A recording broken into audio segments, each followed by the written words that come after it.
요한계시록 19장은 크게 네 부분으로 나눌 수 있다고 했는데, 오늘은 두 번째 주제인 어린 양의 혼인잔치에 대하여 말씀을 드립니다. 먼저 우리가 지난 강의 19장 1절부터 5절까지의 내용을 복습해 보자 보면 네 번의 찬양이 있었던 것을 알 수 있습니다. 첫 번째 찬양은 허다한 이 부활 휴거된 하늘에 있는 성도들의 찬양입니다. 할렐루야! 구원과 영광과 능력이 우리 하나님께 있도다. 그의 심판은 참되고 의로운지라. 음행으로 땅을 더럽게 한 큰 음녀를 심판하사 자기 종들의 피를 그 음녀의 손에 갚으셨도다. 공의의 하나님, 심판하신 하나님, 그 하나님을 하늘에 있는 성도들이 찬양했습니다.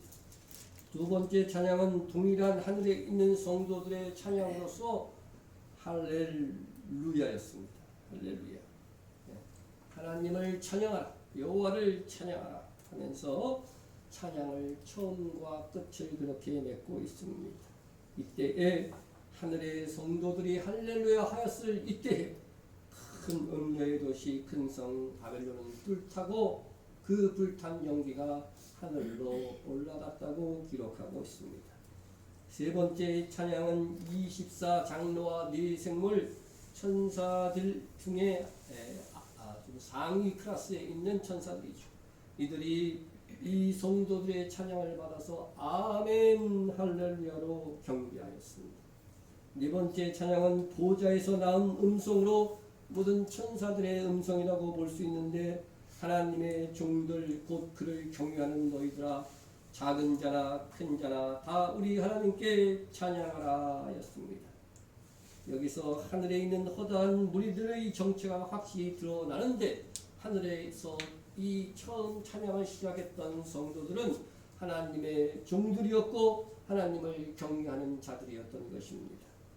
그리고 6절부터는 어린 양의 혼인잔치에 대한 주제로 넘어가는데, 이는 어린 양의 혼인잔치에 참여하는 자들이 하나님의 종들이며 하나님을 경외하던 자들이었음을 알 수도 있습니다.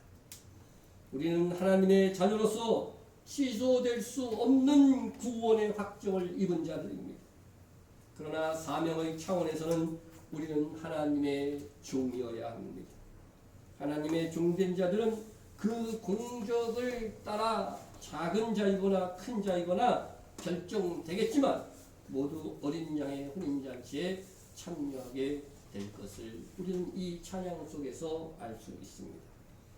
여러분, 우리는 하나님의 자녀로서 확신과 담대함을 가져야 하지만 사명에 있어서는 하나님의 종으로서의 충성됨을 보여야 합니다.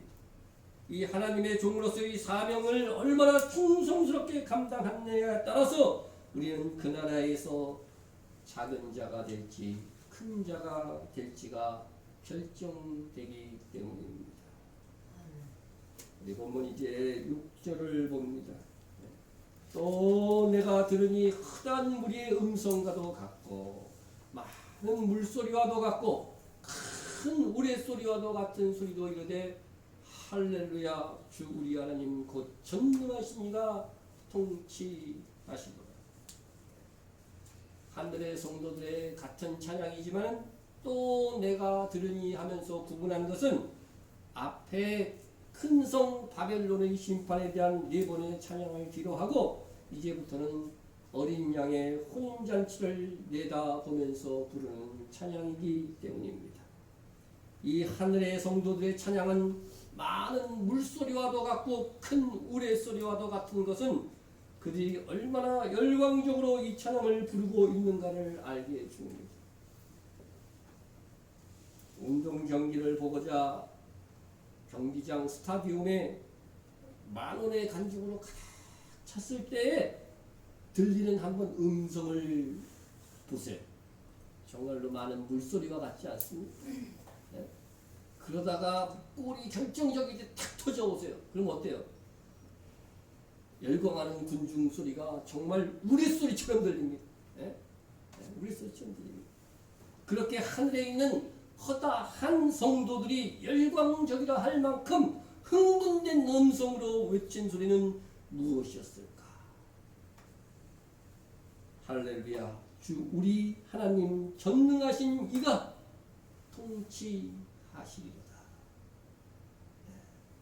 이제 예수님께서 지상재림하셔서 실제적으로 온 만국을 통치할 그 순간이 다가왔다는 것입니다. 그동안 하나님께서 통치하지 아니하신 것이 아닙니다. 그러나 세상 나라들은 인간의 왕, 대통령, 총리가 되어 다스렸고 타락한 세상 나라들의 마귀와 악한 영들이 작용하고 있었다고 하는 것을 우리는 다니엘서를 통해서도 볼 수 있습니다. 하나님의 통치를 그래서 거스리는 많은 일들이 세상 나라에 있어 온 것입니다. 이 하나님의 통치는 아들이신 예수님께서 이제 지상으로 오셔서 시작되는 것입니다.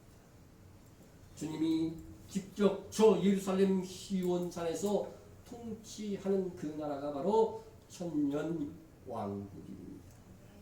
그 나라에서 우리가 살기를 원합니다. 그것도 그 나라에서 왕 노릇하면서 살기를 원합니다. 분명히 말씀하고 있습니다. 이 첫째 부활에 참여하는 자들은 복이 있고 거룩하도다. 둘째 사망이 그들 다스리는 권세가 없고 다시 죽지 않는다는 것이다. 도리어 그들이 하나님과 그리스도의 제사장이 되어 몇 년 동안? 천년 동안 그리스도와 더불어 왕노릇하리라. 천년의 왕노릇이 끝나면 세세토록 왕래하는 것이 또 예비되어 있는 것입니다. 첫째 부활에 참여하여 천년 동안 왕노릇하는 성도가 되려면 어떻게 해야 되느냐? 하나님의 종이 되어야 합니다.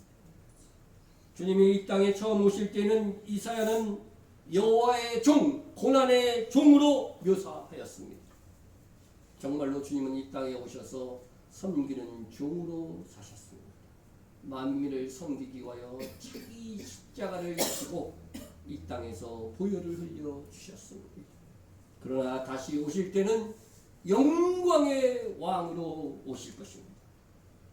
우리도 주님처럼 처음 세상에서 하나님의 종으로 주님을 닮아서 하나님의 종으로 살 때에 주님 재림하실 때 주와 함께 만국을 다스리는 분봉왕이 되는 것입니다.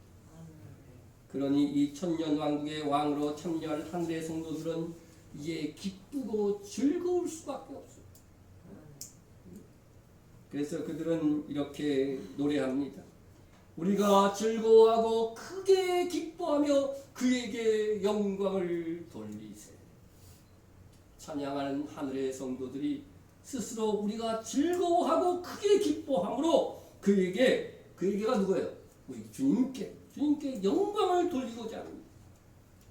그때 절정이 이를 것이지만 우리는 지금부터 그에게 주님께만 영광을 돌려야 됩니다.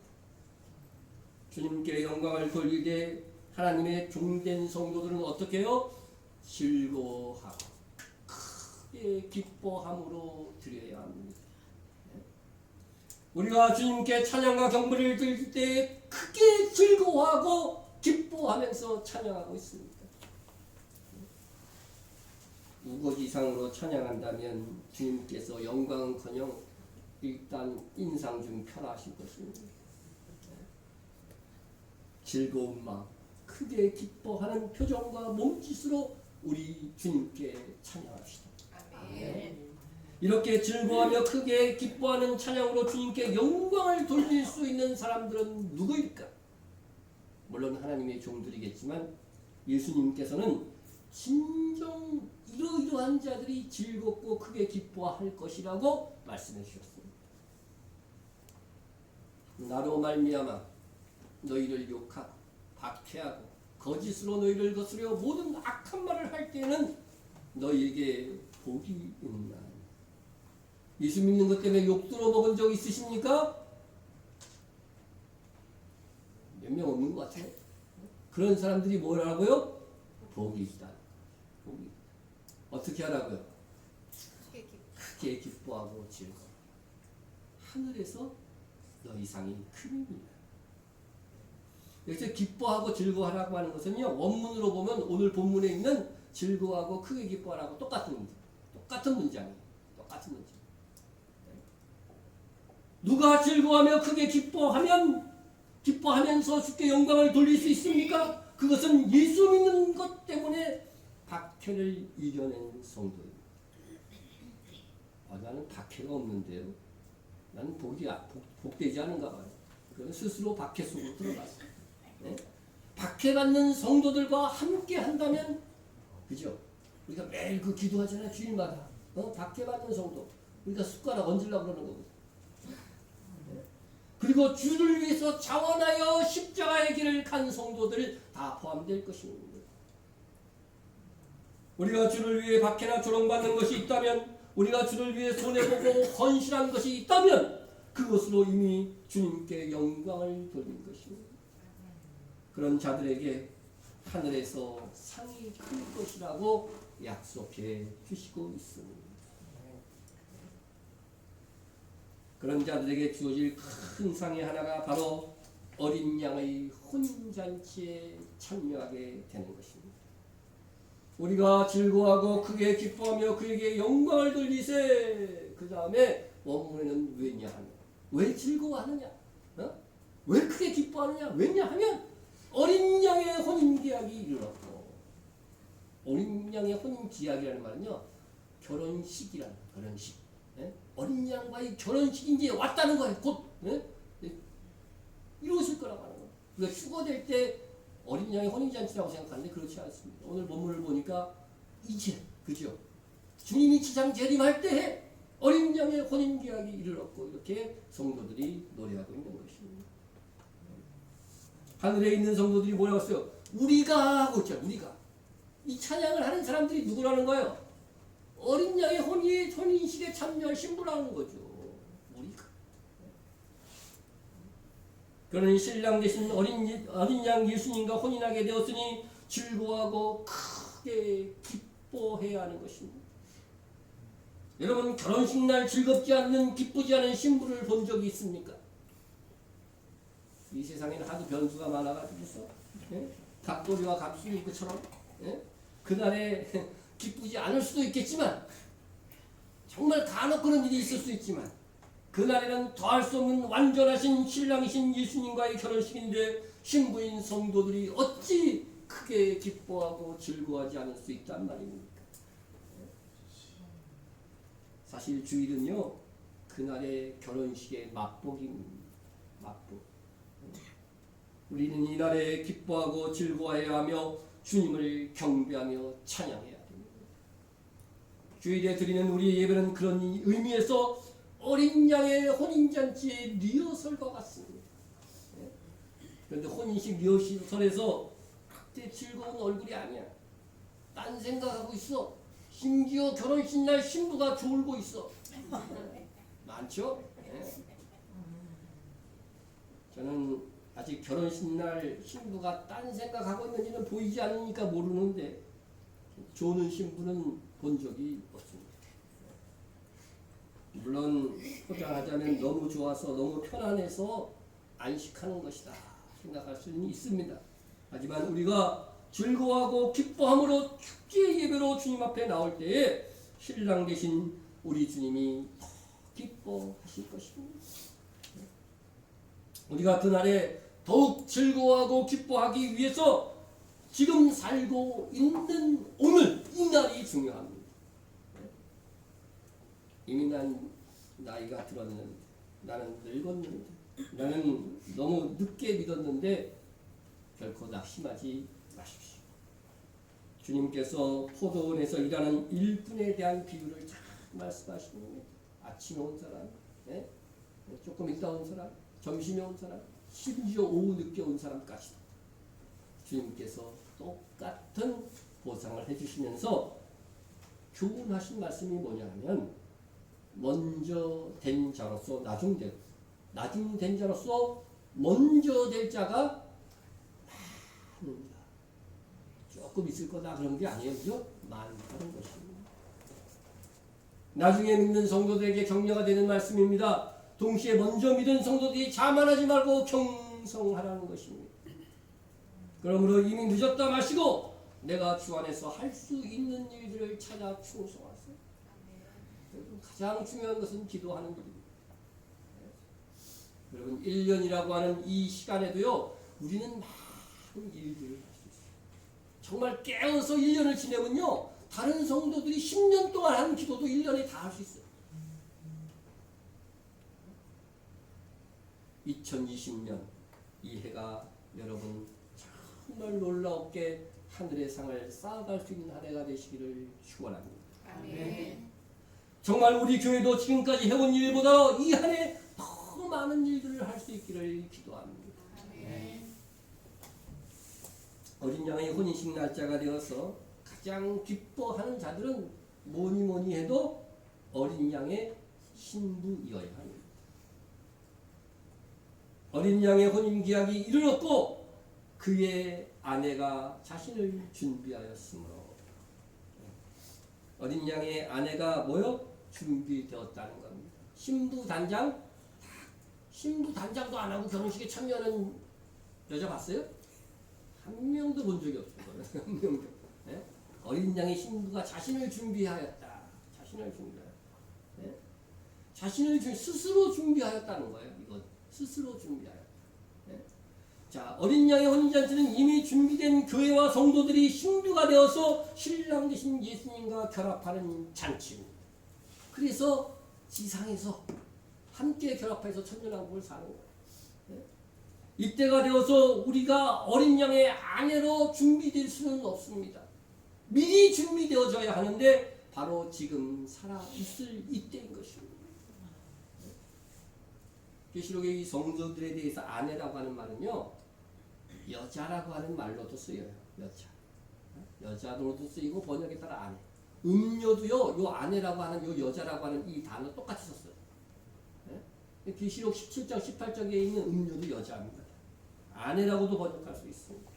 이것은 무슨 뜻이냐면요, 음료도 세상에서는 그리스도의 신부인 양 흉내내는 자들이라는 거예요.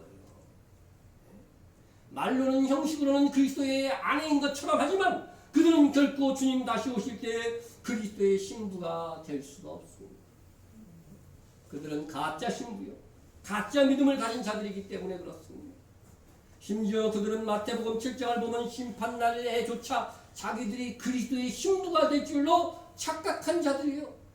놀랍게도 그들은요, 나는 구원에서 이탈되지 않고 그리스도의 신부가 될 것이라고 자신들이 확신하고 있었어. 근데 주님이 쫓아났어. 너희 신부 아니야. 쫓아냈어. 이들은 예수님만을 유일한 구원의 길로 여기지 않은 교회요, 거짓 선지자들이요, 이에 현혹된 신자들에게 그들은 결코 그리스도의 신부가 될 수 없습니다. 진실로 그리스도의 신부가 된 하늘의 성도들이 이제 결혼 예식이 거행됩니다. 이때 결혼 예식에서 입을, 결혼 예식 때 신부가 뭐 입어요? 드레스 입잖아. 사실 옷이 다 드레스인데 신부의 드레스. 영어로 하면 좀 신부 옷 같잖아요. 그죠? 신부 드레스 딱 입고서 나옵니다. 그에게 빛나고 깨끗한 세마포 옷을 입도록 허락하였으니, 저는 여기서 남자고 여자고요, 그날에는 다 뭐예요? 신부예요. 다 드레스 입어야 돼요. 드레스. 참고로 여기서 성도가 입는 옷에 대해서 간략하게 좀 설명하고 들어가겠습니다.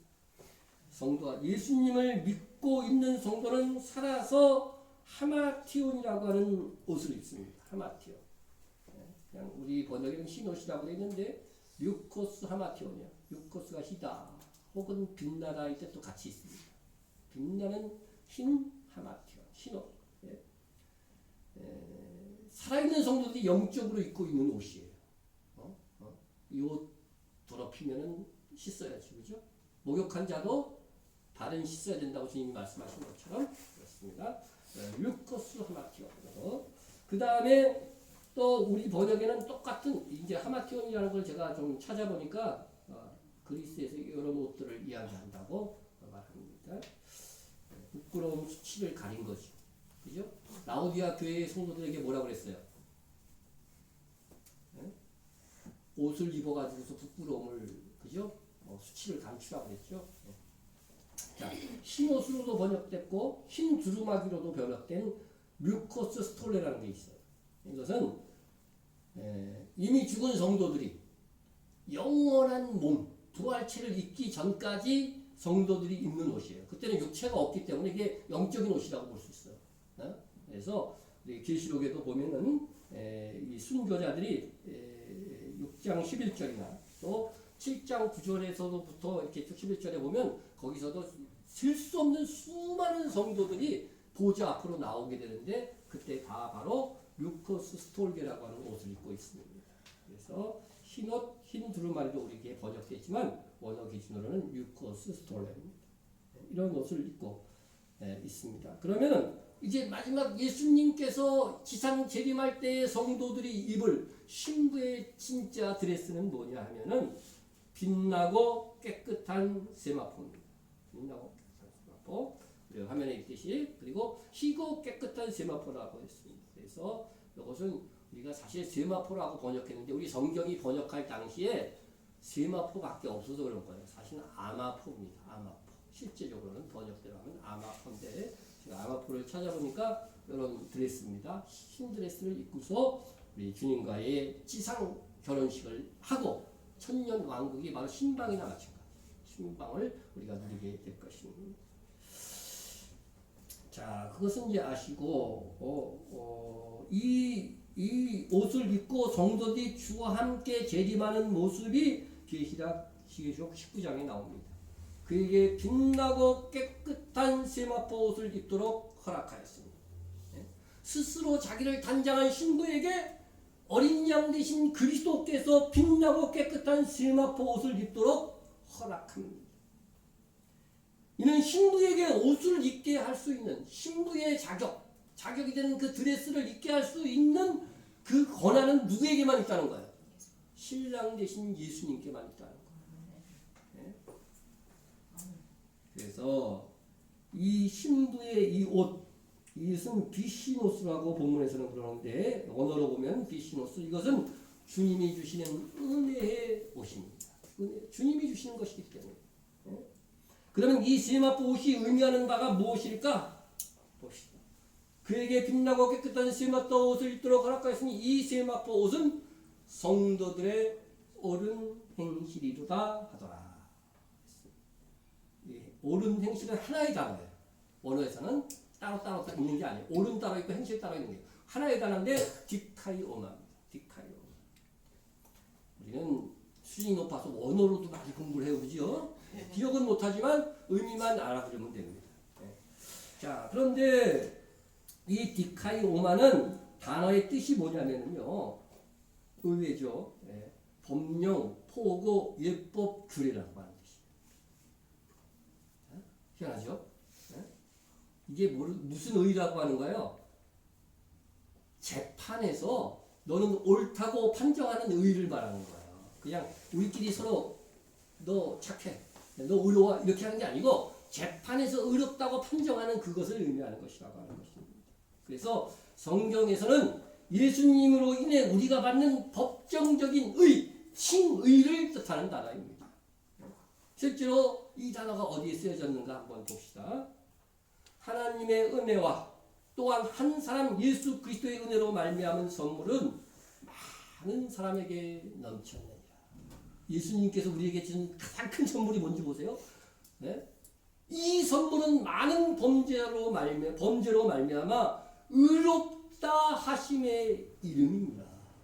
바로 신학적인 거는 칭의라고 그러죠. 이게 네가 진짜 의로우지 않고 법정적으로 너 의롭다고 판정해 주는 것을 칭의라고 그러거든요. 그것을 의롭다 하심이라고.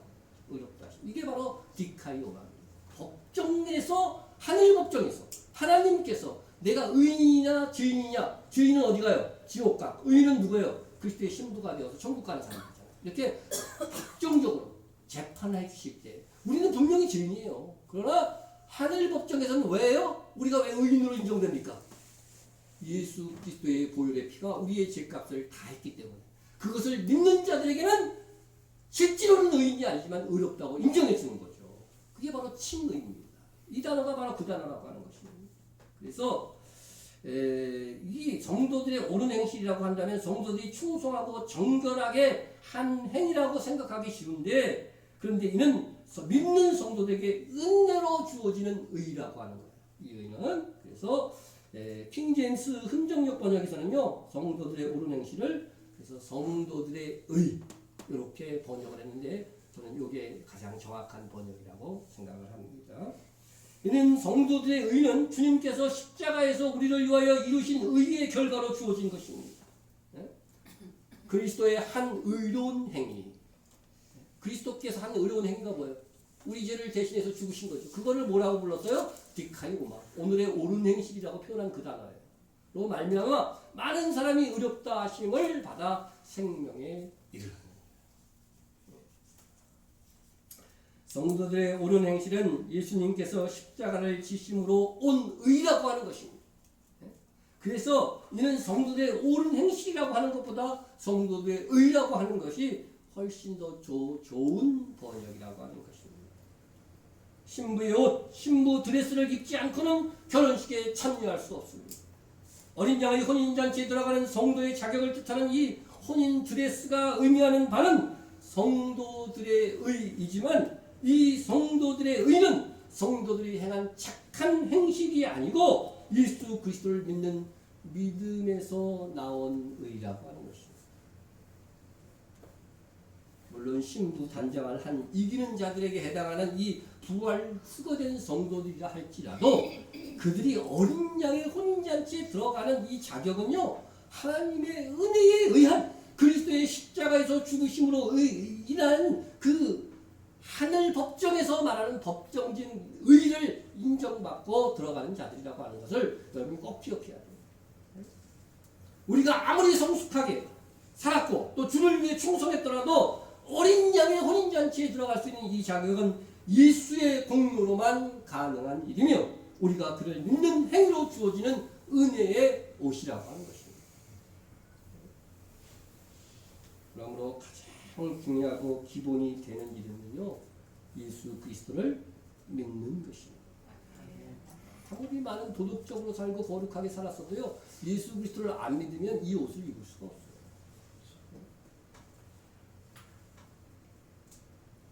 보십시다. 그러므로 우리가 믿음으로 의롭다 하심을 받았으니, 뭘로 의롭다 하심을 받아요? 행위로 의롭다 하심을 받는다는 성경 구절이 있나요? 있지요. 있긴 있어요. 그거는요, 우리가 구원할 때에 푸뉴마하고 푸시케를 잘 알아야 돼요. 푸뉴마는 영이고 푸시케는 혼이에요. 우리 성경에는 그게 구분이 안 돼 있어요. 네? 푸뉴마는 영의 구원은요, 행위하고 전혀 상관이 없어요. 그러나 푸시케는요, 푸시케를 말하는 구원은요, 우리의 공적이 들어가야 돼요. 그래야 받는 구원, 그것은 달리 말하면 하늘 상급을 얘기하는 거예요. 상급을 얘기하는 것이죠. 네?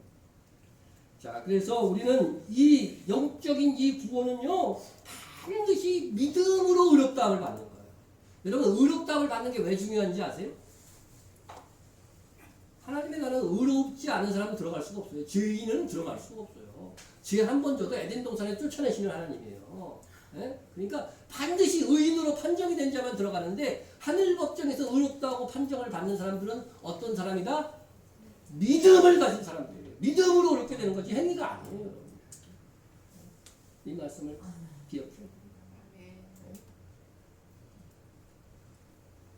자, 이 믿음으로 우리는 어린 양의 혼인잔치에 들어가는 성도의 의를 얻습니다.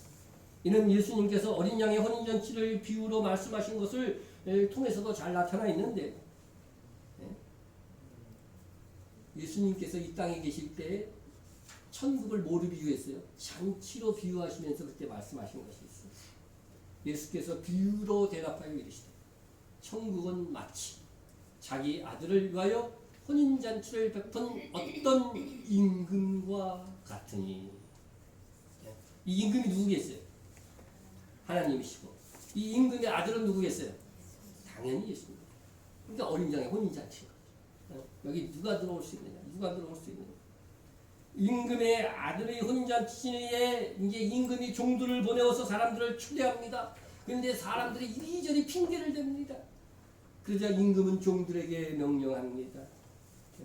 혼인잔치는 준비되었으나 청한 사람들은 합당하지 아니하니 네거리로 길에 가서 사람을 만나는 대로 혼인잔치에 청하여 오라. 초대에 응하지도 않네. 우리가 전도에도 안 믿는 사람들 많죠. 어? 그러니까 네거리로 가서 사람들을 만나는 대로 혼인잔치에 청하여 오라. 어? 유대인들이 거부한 걸 여기서 얘기하라. 어? 그래서 어디로 가요? 네거리 저 이방 땅, 우리 한국 땅까지 와서 막 초대를 했는데 누가 왔어? 여러분들이 온 거야 지금. 에? 실제적으로 여러분들이 이제 어린 양 혼인잔치에 참여하게 됩니다. 그런데 성경을 보면은요, 이 비유를 보면 이 혼인잔치의 종들이 악한 자나 선한 자나 만나는데도 모두 데려왔다고 했어요.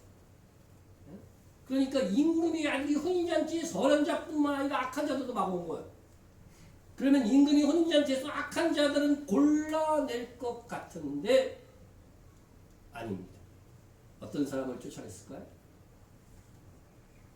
임금이 손님을 보러 들어올세 거기서 예복을 입지 않은 한 사람을 보고 이르되 친구여 어찌하여 예복을 입지 않고 여기 들어왔느냐 하니 그가 아무 말도 못하거든.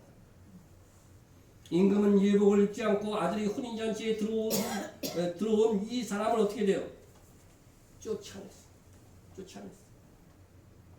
아니 네거리로 가갖고 닥치는 대로 사람 데려가 오라고 할 때는 언제고 예복을 못 입고 올 수 있는 것이지 어찌 예복을 입지 않다고 잔치에서 쫓아낼 수 있는가?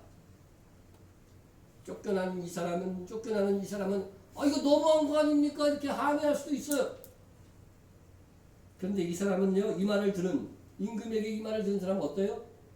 아무 말도 못. 유구무원. 네? 핑계할 수 없었다. 네? 왜 그럴까요? 이유가 있습니다. 당시 임금이나 귀인들은 혼인잔치를 베풀면 종들을 보내서요, 혼인잔치에 초청하면서 잔치에 응하잖아요. 이게 믿는 거죠. 예수님을 믿는 거죠. 잔치에 응하면은 반드시 뭐를 주게 돼 있냐면요, 예복을 주게 돼 있어요. 이거 입고 오세요. 예복을 주게 있어요. 그러면 예복을 입고서 혼인잔치에 오면 되는 것입니다. 이 쫓겨나는 이 사람은요, 임금이 예복을 주었음에도 입고 오지 않은 것입니다. 그렇다면 이 예복이 의미하는 바는 무엇일까? 이 예복은 혼인잔치에 참여하는 사람이 준비하는 것이 아니에요. 우리의 공로나 행위로 얻을 수 있는 것이 아니라는 거죠. 잔치에 초대한 주인이나 임금이 반드시 주는 것입니다. 그래서 초대받은 사람은 예복을 받고 입고 오기만 하면 돼요. 어려운 게 아니에요. 예복을 입고 오기만 하면 되는 거예요. 따라서 이 예복이 의미하는 바는 예수 그리스도를 믿을 때 하나님께서 주시는 법정적 의, 예수 그리스도의 공로로 주어진 의롭다고 여겨주시는 칭의인 것입니다. 그러므로 예복을 입지 않고 잔치에 참여했다는 것은 어린 양의 혼인잔치에 믿음에서 난 의의 옷을 입지 않고 들어오려고 한 사람인 것입니다.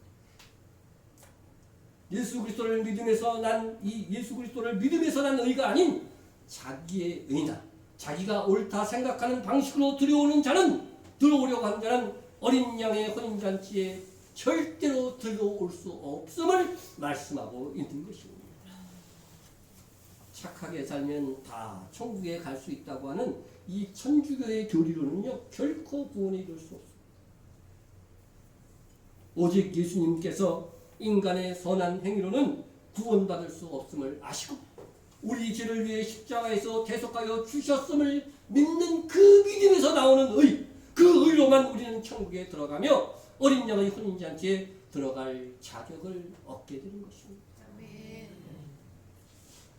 물론 우리에게는 선한 행실이 있어야 돼요, 없어야 돼요? 있어야. 그러나 그 선한 행실로 구원을 얻는 것이 아닙니다. 구원에 가난한 누구도 자기 공로나 행위를 자랑할 수 없습니다. 너희는 그 은혜에 의하여 믿음으로 말미암아 구원을 받았습니다. 네? 행위로 구원을 받았으니 이런 구절 한 구절이라고 있어요? 성경에 없습니다. 믿음으로 말미암아 구원을 받았습니다. 이것은 너희에게서 난 것이 아니요 하나님의 선물이라. 내가 가진 것이 아니고 하나님이 그냥 100% 주신 거예요. 행위에서 난 것이 아니니 이는 누구든지 자랑하지 못하게 합니다. 그래서요, 우리가요, 여러분 행위를 자랑해서 상을 받을 수는 있어요. 그러나 구원에 가난한 우리가 자랑하면 안 돼요. 내가 믿었으니까. 믿는다고 되는 문제가 아니고 믿었기 때문에 하나님께서 선물을 또 주신 거예요. 의를 선물로 주셔서 천국에 들어갈 자격을 주신 거예요. 그래서 구원에 관한 어떠한 경우라도 우리의 행위를 집어넣어 가지고서요 하나님의 100%의 구원을 갉아먹으면 안 되는 거예요. 꼭 이것을 기억해야 됩니다. 얼마나 많이 이런 잘못된 말씀들이 정말 선포되고 유튜브에서 나오는지 몰라요. 여러분, 행함으로 구원을 얻는 것이 어렵습니까? 믿음으로 구원 얻는 것이 어렵습니까?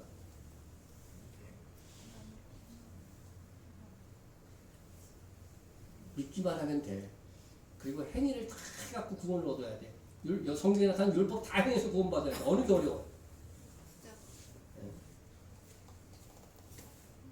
아니, 우리가 생각하기에 행함으로 얻는 것이 어렵다고 여겨집니다. 그런데 사실 행함으로 영의 구원을 얻기 어려운 것이 아니라 성경은요 불가능하다고 말합니다. 착하면 착하게 살아서 구원받는다는 건 그래서 거짓이라는 거예요. 네? 불가능. 하나님이 우리 인간을 가장 정확하게 아시는 분입니다. 행위 완전하여 구원 얻을 자는 있다 없다? 없다는 거예요. 의인은 없으니 하나도 없다고 선포하고 있어요. 그런데 세상의 종교와 철학이 다 행함으로 선을 얻고자 하니 거기에 현혹이 되는 것입니다. 이 기독교도 이 영향을 막 받았어요. 상식적으로 선을 행함이 있어야 의롭다 할 수 있지 믿었다고 의롭다 할 수 있습니까? 다들 그렇게 말합니다. 맞습니다. 그런데 인간은 선을 완벽히 행하여 구원을 받을 수 있는 자가 없다는 것입니다. 그래서 하나님의 의의 기준인 율법을 행하여 구원을 얻을 자가 없다고 선포하고 있는 것이죠. 이스라엘이 왜 2000년 동안 구원에 실패한 줄 아십니까? 바울이 그 이유를 성경에 밝혀놨어요. 이스라엘이 왜 실패했을까? 그런즉 우리가 무슨 말 하리요? 의를 따르지 아니한 이방인들이 의를 얻었으니 이게 뭐예요? 의를 행해서 의의 기준이 뭐예요? 율법이거든요. 이것을 행하지 않았던, 그죠? 이방인들이 오히려 의를 얻었다는 거예요. 이 의는 어디서 나와요? 믿음에서 난 의요. 근데 이스라엘은 어땠다는 거예요?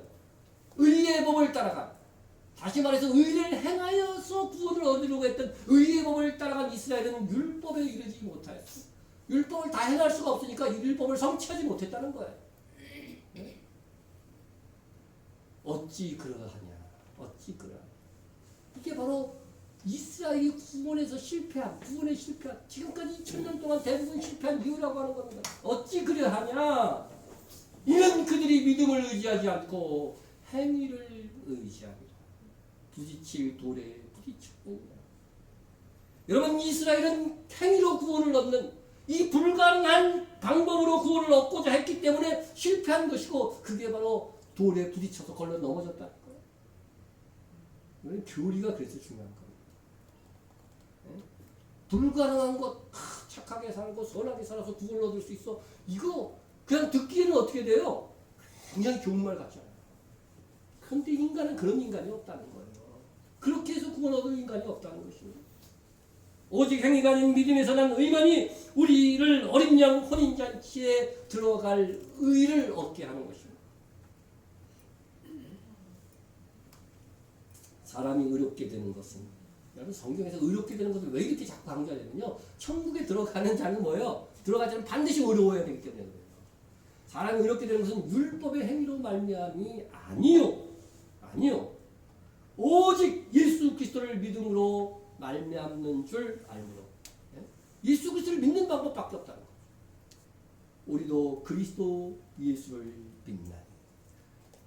여러분, 바울과 및 성도들이요, 예수 그리스도를 믿은 이유가 이거예요. 믿음으로 의롭게 되어서 천국에 가기 때문에 그렇다는 거예요. 네? 천주교 교리처럼요, 착하기만 해도 천국 간다고 그런다면 예수 믿을 필요 없잖아요. 네? 엉터리 교리입니다. 이는 우리가 율법의 행위로서가 아니고, 율법을 행해서 천국 가는 게 아니고 그리스도를 믿음으로써 의롭다함을 얻으려 합니다. 율법의 행위로서는 의롭다함을 얻을 육체가 있다 없다? 없느니라. 없느니라. 분명히 선포하고 있어요.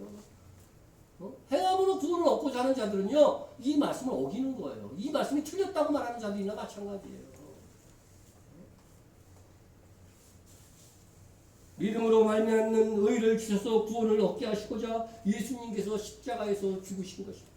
착하고 선하게 살아서 구원을 얻을 수 있다고 한다면 예수님이 이 땅에 오실 이유가 없어요. 그냥 착하고 선하게 살라고 하고 끝나지. 왜 예수님이 이 땅에 오셨어요? 너희들은 불가능하다는 거예요. 다 죄를 질 수밖에 없다는 거예요. 이 죄의 문제를 해결해야 너희가 의롭다함을 받을 수 있다는 거예요. 그래서 하나님의 방법은 뭐예요? 모든 우리의 죄짐은 예수님의 십자가, 예수님께 다 부어줄 테니까 너희는 너희의 죄가 예수님이 다 십자가에서 죽으심으로 그 값을 지불했다는 것을 뭐하게만 하라? 믿기만 하라는 거예요. 믿기만 하는 거예요. 근데 그걸 못 믿어가지고 어디에 못 가요? 어린장에 혼인잔치 들어가지 못하고. 우리가 가진 이 믿음으로 받는 의가 얼마나 귀한 것인 것을 아시기 바랍니다. 거저 은혜로 주신 것이니 여러분 이 세상 그 무엇보다 이 믿음으로 주신 의와 구원을 감사하고 또 감사해야 합니다. 다른 거는요 잔챙이 감사해요. 잔챙이. 네? 우리는 주님의 십자가로 보배롭고 존귀한 그리스도의 신부가 되었습니다. 그러한 존재가 되었다면 이제부터는 무엇을 해야 할까요? 신랑은요 신부에게 좋은 것을 주고자 합니다. 네? 여러분 결혼식이 각 나라마다 되게 틀리지만 이스라엘의 결혼식이요 이게 성경적인 거잖아요. 성경이 예시로 든 거잖아요. 네? 신부를 데리고 오려면 신부가 그냥 살림 다 마련해가지고서 이렇게 가요? 아니면은 신랑이 다 마련해 주는 거예요?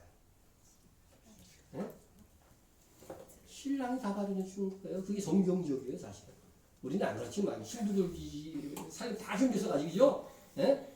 여러분 야곱 보세요, 야곱. 그 여자 하나 얻으려고 몇 년 고생했어요? 7년. 또 속아갖고 또 7년 했으니 14년 고생했어요. 이게 지창능력으로 주는 거고. 네?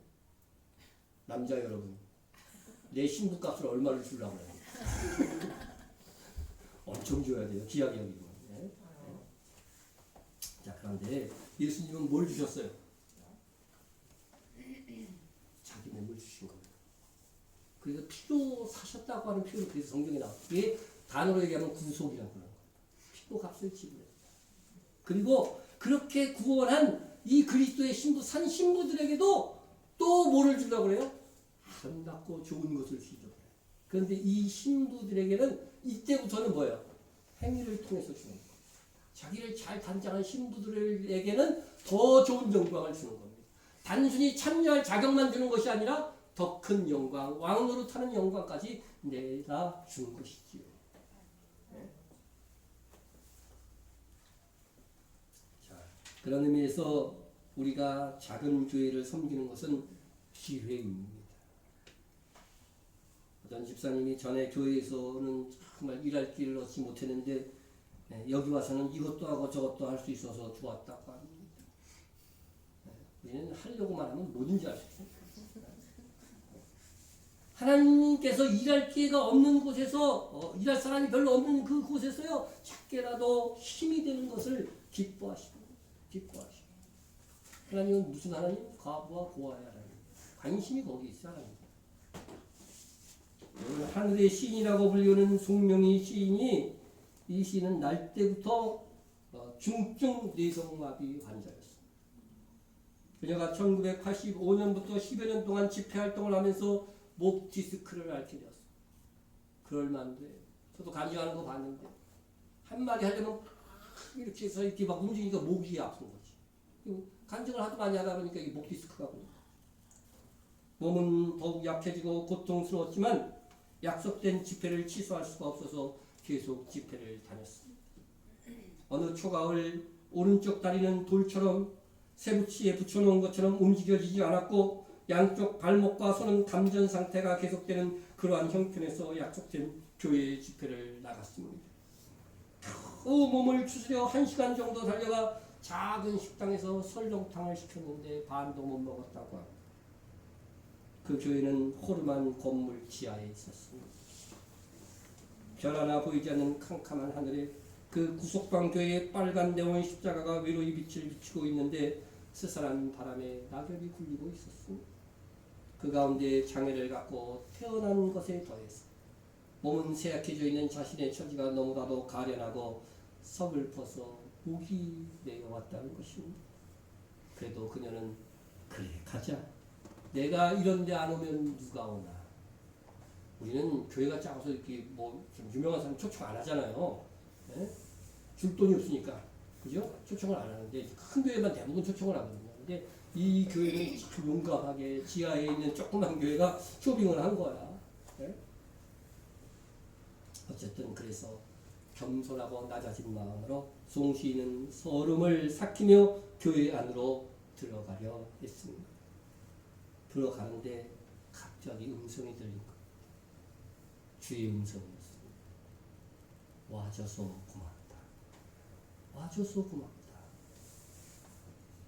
그 작은 교회 목사님과 성도들이 그날 다 용기를 얻고 은혜를 받았다고 했지만 송시인은 그때 이를 고백합니다. 정작 자신은요, 와줘서 고맙다는 이 말씀, 이 음성을 곰곰이 생각하느냐 메시지도 제대로 전하지 못했다고 합니다.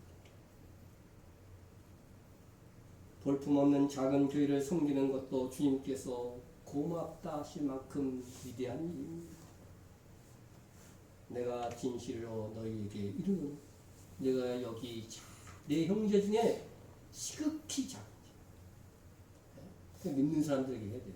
내 형제 중에 지극히 작은 자 하나에게 한 것이 곧 내게 한 것입니다. 주님은 작은 교회에 있습니다. 주님은 지극히 연약한 자에게 있습니다. 주님은 정말 그늘진 곳에 계십니다. 그곳에 가서 부족을 채워줄 때에 정말 상이 되는 일을 하는 것이고 주께서 고맙다고 말씀하십니다. 고맙다고 하실 뿐만 아니라 칭찬하고 상을 주실 것입니다. 그것이 마태복음 25장에 나오는 이야기입니다. 주님은 오히려 그늘지고 작은 곳에 지극히 작은 자의 모습으로 사람들에게 숨겨진 그곳에 계십니다. 그곳에서 자기를 감추며 그리스도의 사랑으로 섬긴 성도들에게 고맙다 하시고 다시 오셔서 영광의 멸류관을 주실 것입니다. 성도들의 의는 이렇게 빛나고 깨끗한 세마포 옷으로 표현되지만 섬기고 수고한 하나님의 종들의 행실에 대한 보상으로는 영광의 멸류관으로 표현됩니다. 성도 여러분, 그날에 우리가 주인공이 되어야 하지 않겠습니까? 주인공은 주님이시지만 신부도 주인공입니다. 믿음으로 받는 성도들의 의의 세마포를 넘어서서 영광의 멸관을 받아서 세세토록 왕노를 할 수 있도록 오늘 그날을 준비하며 사는 그리스도의 신부가 됩시다. 통성으로 기도합니다.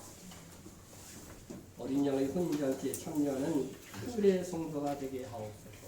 해주시고요.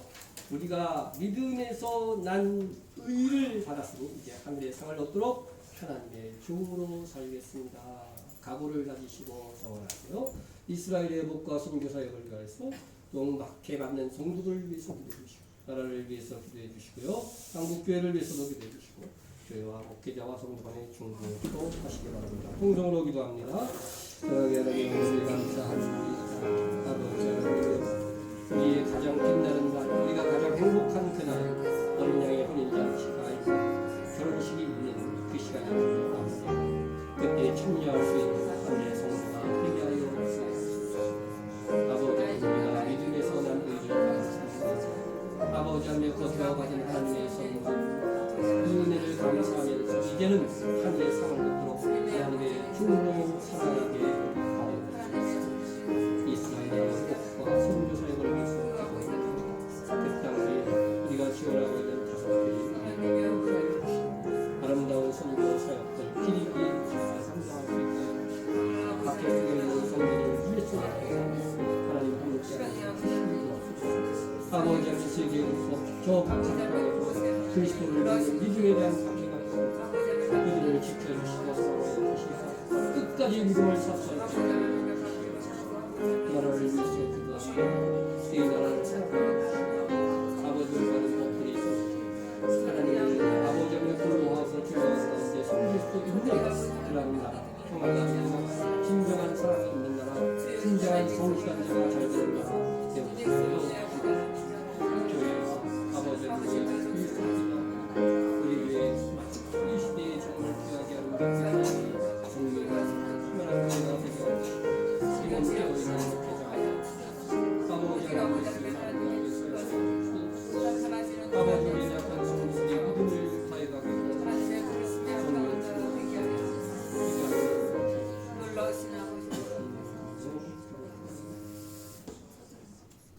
하나님 아버지, 우리같이 부실한 자들을 자녀 삼아주시고 우리로 하나님의 아들 예수 그리스도의 신부라 하시니 만만 감사드립니다.